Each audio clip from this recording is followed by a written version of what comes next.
Thank you so much for joining us today, Executive Director Del Chiaro. Whether to save money, energy, or the environment, solar power has become increasingly prevalent.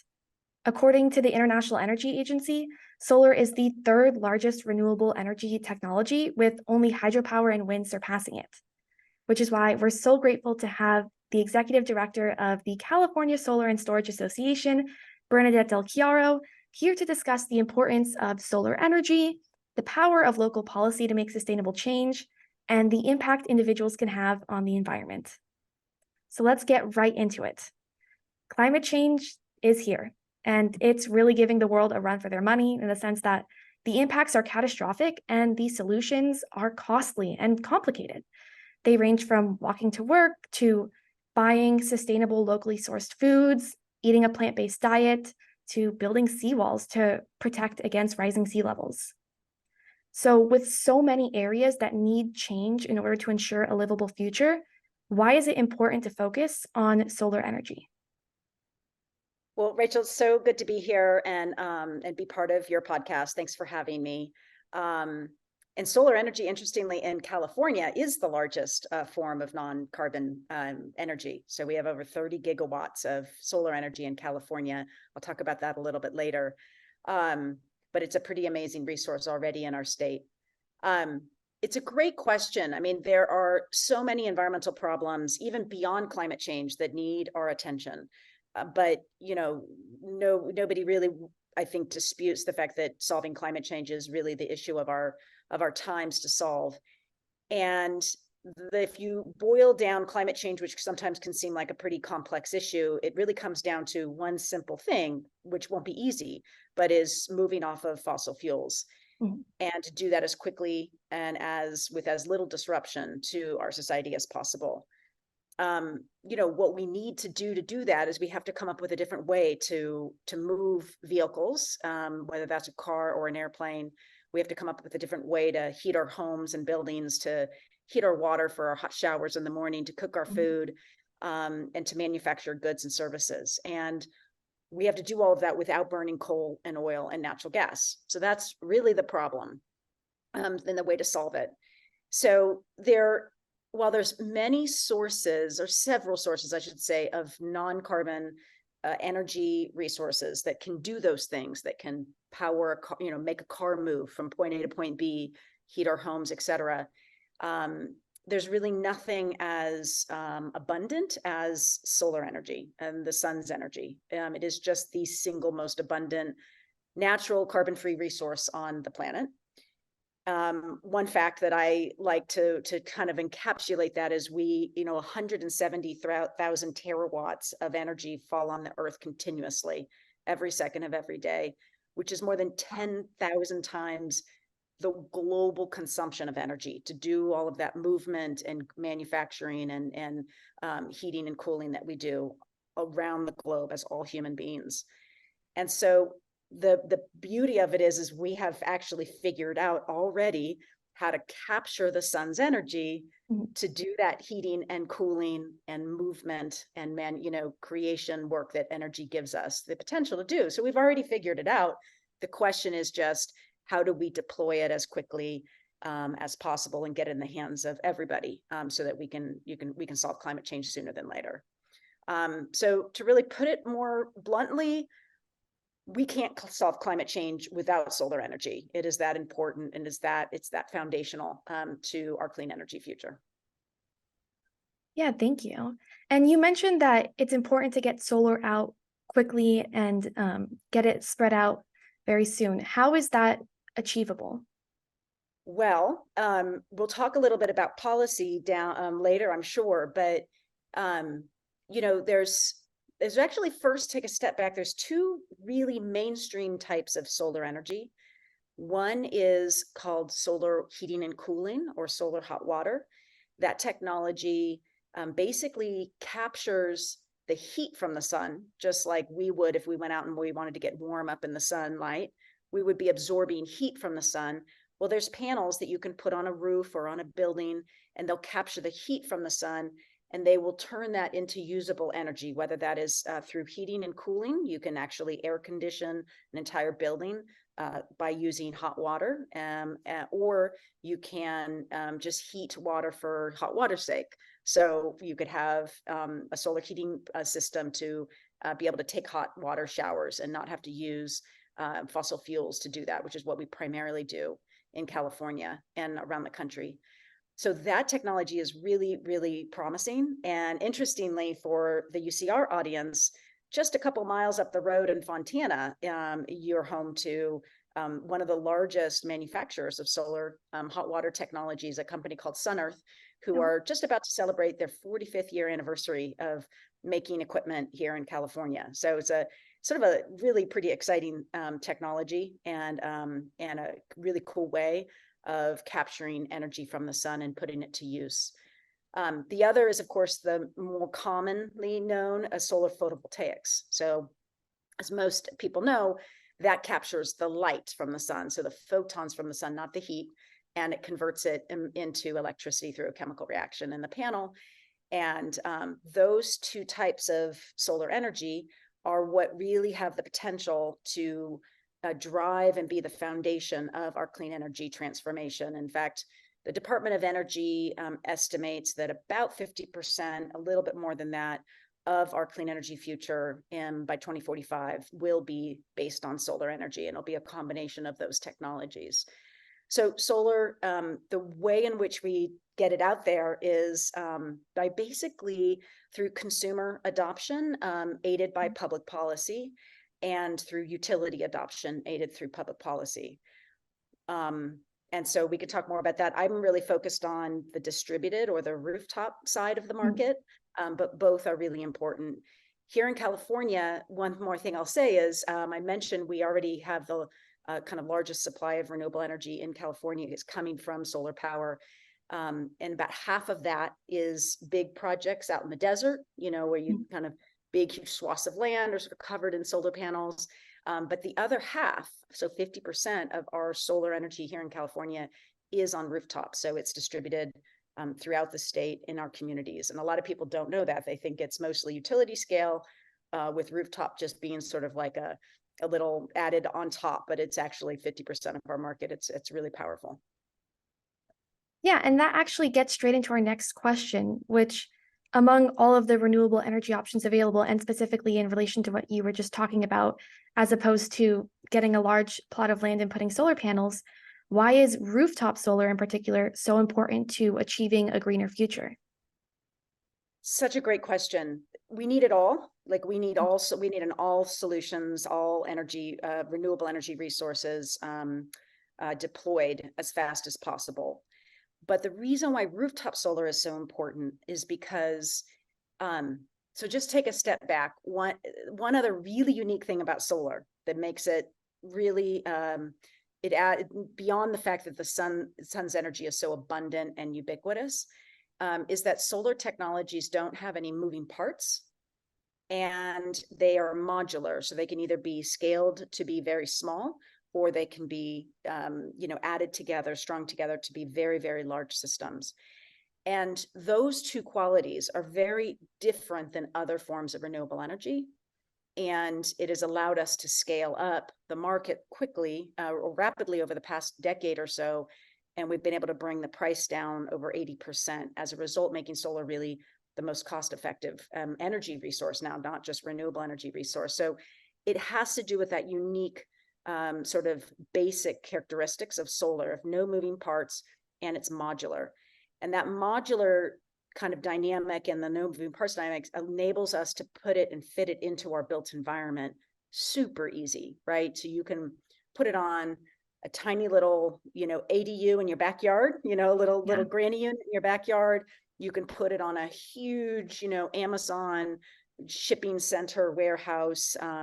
It can be scaled big or small, and it can fit into our buildings. And that's really important because one, when you generate electricity at utility scale power plants, whether we're talking the nuclear power plant in Arizona that supplies a lot of electricity for Southern California, or we're talking about Hoover Dam, in Nevada, or the wind farms in Tehachapi, all of that energy is lost, or 10% of that energy is lost as it travels along the wires to get into our cities to ultimately end up in our homes and apartments. And that 10% loss is pretty significant when you think about the amount of energy we consume. When you generate electricity right on your own roof or in the parking lot next door, you avoid that line loss, that efficiency loss. So it's 10% just out of the gates more efficient to build energy and generate it at the point of where you use it. So that's number one. Number two is obviously if we're building our solar plants on our roofs and over our parking lots, we are preserving open space for the animals and the plants that we want to still share this planet with. And again, while there's going to have to be some losses of habitat for renewable energy production, we should minimize that. And we can minimize that habitat loss by first building up and maximizing the built environment. Another dynamic that's unique to solar and unique to rooftop solar is that it avoids having to build expensive and sometimes dangerous transmission lines. So all of those far away power plants, even when they're renewable, they have to get into our cities, and those are really expensive and oftentimes are what's sparking a lot of the wildfires. So we're going to need some of those, again, to repeat myself, but if we can minimize that, we're going to save ratepayers money in this transition to 100% renewable. And another kind of cool element that is kind of it's just a very tangible human scale element of solar, as you've probably experienced is, and I've mentioned it, but it can be actually a source of shade. So we can build them over parking lots and provide shade for the cars parked underneath. A lot of our schools, our public schools around California have awnings over outdoor quads because we're California. So a lot of our campuses are open air. And those solar canopies provide shade for kids on their lunch break. So it's just these small little things, but they're brilliant kind of design elements when you think about, checking multiple boxes, checking multiple goals, all with renewable energy. And there's really no other resource that can do that. And then another element is important to mention is as we continue to experience more erratic weather events or things like earthquakes, it's really important that we have sort of a more resilient source of energy. Distributed rooftop solar panels, especially if they're paired with a battery, can actually keep the lights on for hospitals or for homes and can provide that resiliency, not just every day, but also during these catastrophic events that we're starting to experience more and more. Not that we want to build our society for that, but we have to be realistic. And especially even earthquakes alone are going to be always a constant reality for California. And then last but not least, one of my favorite things that I love about rooftop solar and why I've spent so much of my own career and life trying to promote it is that it's the most visible renewable energy solution. It is in our communities, and humans being human, we love to follow each other. We like to see, oh, that's cool. I'm going to do that. And it actually helps us solve what otherwise seem like daunting and almost, just unsolvable species. We tend to get stuck if we see nobody else doing anything for a problem. But if we actually see others solving it and taking steps to put out the fire, so to speak, we all naturally follow suit. We're very collaborative as, as animals. And so solar kind of captures that. It captures that kind of human instinct to collaborate and work together and solve problems. And so it's that visibility and that community kind of tangibility that makes rooftop solar just what I think is the most powerful renewable energy solution that we have. So that's why, again, we could use all of the resources that we can get our hands on. Actually, and I should mention one more, and that is that distributed solar can actually be built very, very quickly. It's the fastest deployable renewable energy resource on the planet. So for a home, we can be up and down on a roof literally in one day. Now, if it's a simple system, 2 if you're adding a battery. I mean, it's really kind of cookie cutter systems now. We've just gotten it down pat. So we can be really, really fast. And if it's a larger project, say a big warehouse or a big church or a school, it can take a couple weeks, maybe a month, but that's really, really fast. The bigger utility scale projects will take years and years Yeah. and maybe decades to build. Yeah.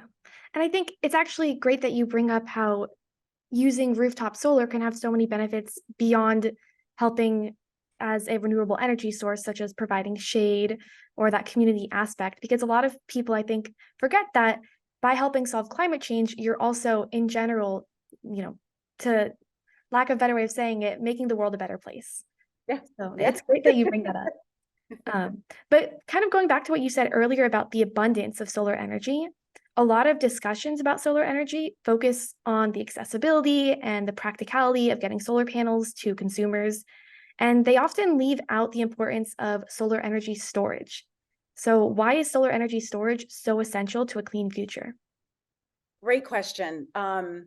And it is my hope that in a few short years, when we say solar energy in California, it is automatically assumed that it comes with a battery. But to answer your question, there's two very constant things in this world. One is that the sun will rise every day, and the other is that it'll set every day. So what we need to do with energy storage is basically make the sun shine at night, because of course we humans also have grown accustomed to having electricity at our fingertips when the sun goes down. So it's that simple. Mhm. We need to be able to pair all of this renewable energy, all of our renewable energy resources. Only really one, geothermal power, is constant, right? Because it's just Yeah. tapping into the constant, heating and cooling effects of the earth.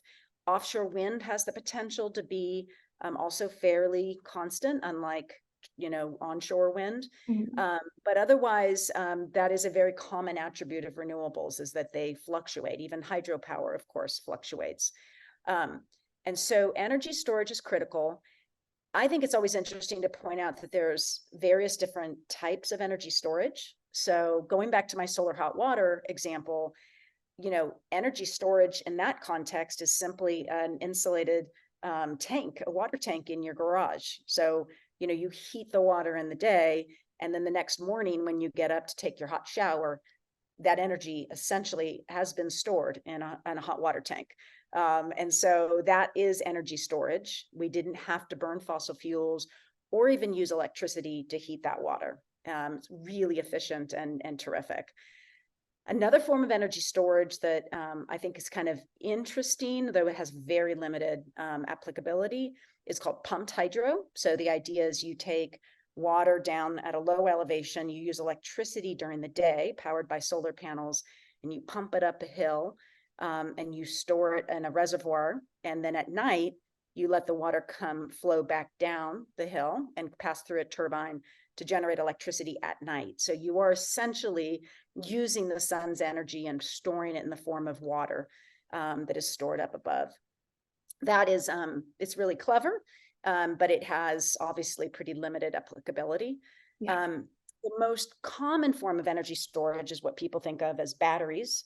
And there's lots of different chemistries with batteries. Not all of them are lithium based, but that is, of course, the most common, because that is the battery that is really taking off globally, with electric cars and with all of our computer electronic devices, various equipment that we're transitioning away from fossil fuels.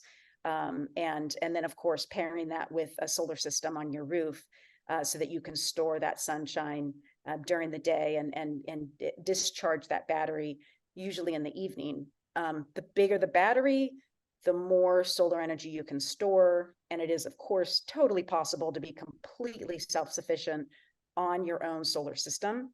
But possibly more efficient as a community is if we could maximize the solar available to us by putting solar on every roof, add in a battery to store that energy to get us through the evening hours, and then Mhm. we can utilize wind power at night to power our homes at night. And that is, of course, when California doesn't use a whole lot of electricity anyway. So that's kind of the vision, but that's the energy storage is sort of that kind of key piece that fits into the puzzle. One other thing that I think is really interesting for people that want to sort of get to know energy storage and think about all of its different characteristics is that it is deployable in an instant. So when a utility needs electricity or a consumer needs electricity, you literally either just plug something in to the outlet and this battery will kick on, or a remote computer can deploy a whole army of batteries all at once to create a virtual power plant. And that is very different than fossil fuel power plants, right? So fossil fuel power plants take hours to start up. If they've been turned off, they take hours to ramp up to the Mhm. point of generating electricity for the community. And that is actually one of the big problems with our grid, is that we have too many of these kind of old aging natural gas power plants that are super unreliable, frankly. And if you compare that to a battery, it's really pretty striking, because again, the battery takes zero time to ramp up. It's just always there. There also are no moving parts. And it's very, 21st century computer Yeah. deployed technology. So it's really unique, and it's an important element of how we make all these pieces fit together. Yeah. So, kind of moving forward to a discussion about policy, as we kind of brought up earlier, oftentimes national policy will get all the attention, but state and local policy are still very important. So, when it comes to specifically solar energy and storage, which level of government has the most impact, and how does that affect what policies are being created?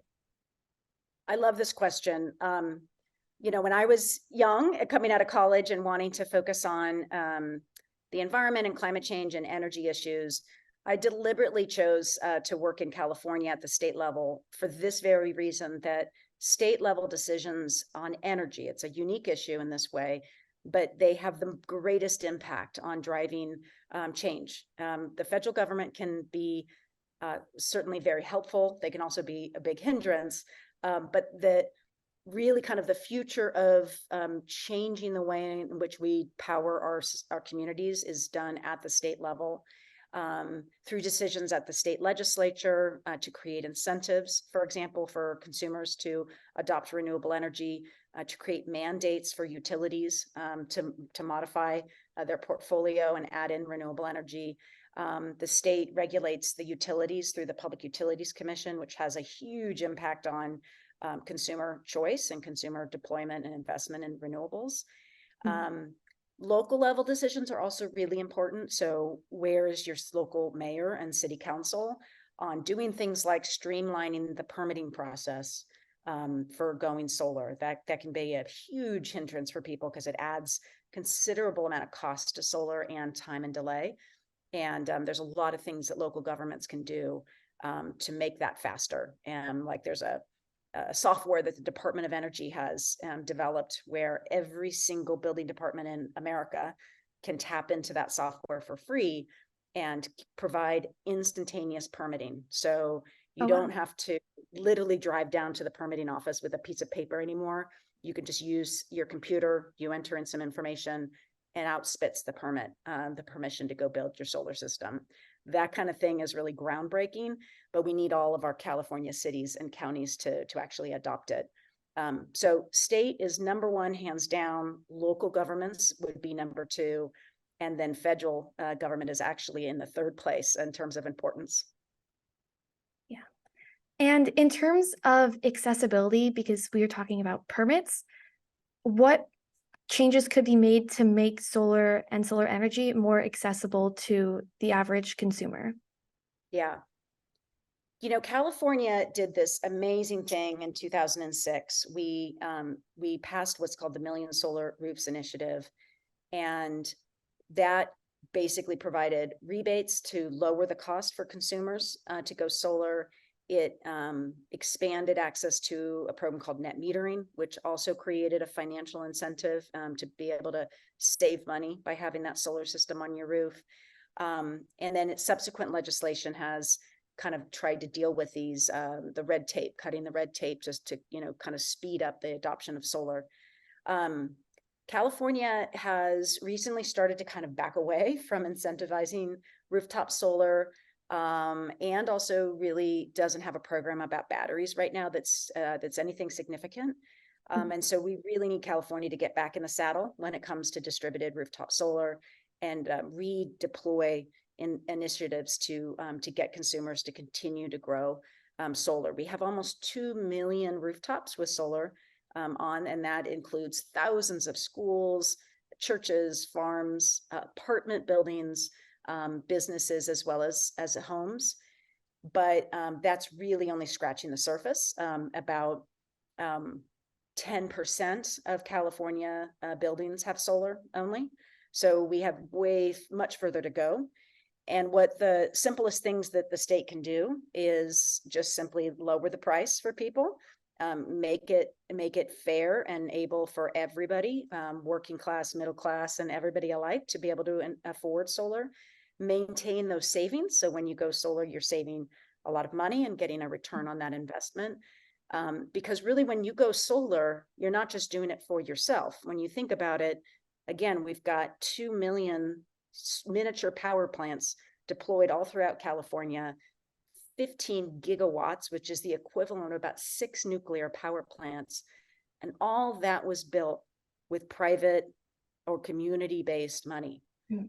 And that is so powerful, and it doesn't really get recognized enough if you think about it. And we need to do more to incentivize that and make that affordable and accessible to everybody. Batteries are still pretty expensive, and the state really should be doing more. We have some funds for people that qualify for low income. So if you earn less than $40,000 a year, you can qualify for the rebates. But we don't have anything for the rest of our community. And if we're going to make energy storage and solar paired, and we're going to get to our clean energy goals, we really need to get back to incentivizing batteries for everyone. Yeah, and your mentioning of how we have 2 million mini power plants all around the state it's such an impactful thing to say. And so that kind of goes into something that I like to talk to when we talk about climate change on the podcast, is that saving our planet from decades worth of destruction is a big task, and it's often seems unattainable to the average person. So what impact can individuals have on the environment? Yeah, it's a great question. I mean, first of all, just statistically, about 40% of our carbon emissions nationally are from things that we as consumers have complete agency over, right? It's how the kind of car we drive, it's how we power our homes, how we heat our water, how we cook our food. Those are all things that at some level or other, we have agency over as consumers. And not all of us can just immediately wave a magic wand and go carbon free, though some are doing that, of course. But all of us, even students, have an ability to make different choices. And doing that collectively, again, this is the power of collective action. It's like we built 6 nuclear power plants worth of rooftop solar by individual people not giving up, by going, I'm going to do my part. I'm going to put solar on my roof, and I'm not going to stop there, but I'm going to at least do that. And it's incredibly powerful how small actions, when done collectively at a mass scale, really, really do make a difference. So we could cut our carbon emissions in the United States 40% just by making those kind of consumer choices. And the second piece of it is then, again, are the public policies and initiatives in place to make those choices easier for everybody. And that's where you can get involved in local politics, right? So make sure that you know who your mayor is and your city council member, and that you're reaching out to them to ask, what are you doing to bring more solar energy to my community? Make sure you're aware of who your state assembly member is and state senator, and reach out to them and say, what are you doing? And be as specific as possible. But the biggest thing is just be engaged and be active. If all of us were a little more active in our local government, we would be able to make all the changes that we want to see in our society. We're really blessed to have a democracy, but that democracy requires us to be active in it. So to me, that's sort of the biggest antidote to feeling like climate change and these other big daunting problems are unsolvable, is you just get busy and you get active, and you see that this kind of collective action, whether it's through consumer choice or through political action, really, really, really works. And that kind of feeling is super empowering. And it's kind of an overused word, but it's really, really true. And it's addicting. That's why I've been doing it now for over 30 years. because each time you win, you just realize how we can make that change, and we can do it. Each one of us can make a huge difference. What you said about how small change on a collective mass scale can cause a lot of beneficial impacts is just so powerful. And I think that really highlights the power of solar energy, that it takes one person just to put their solar up to make a difference. And then with that, you're helping take a step towards solving climate change, creating a greener future, making more space for the environment for other animals that might be affected by other options of renewable energy. So solar power is, I mean, it's really just that, it's so powerful. So thank you so much for being here today, Executive Director Del Chiaro. It was such a pleasure to speak with you, and we really appreciate it. Thank you so much, Rachel.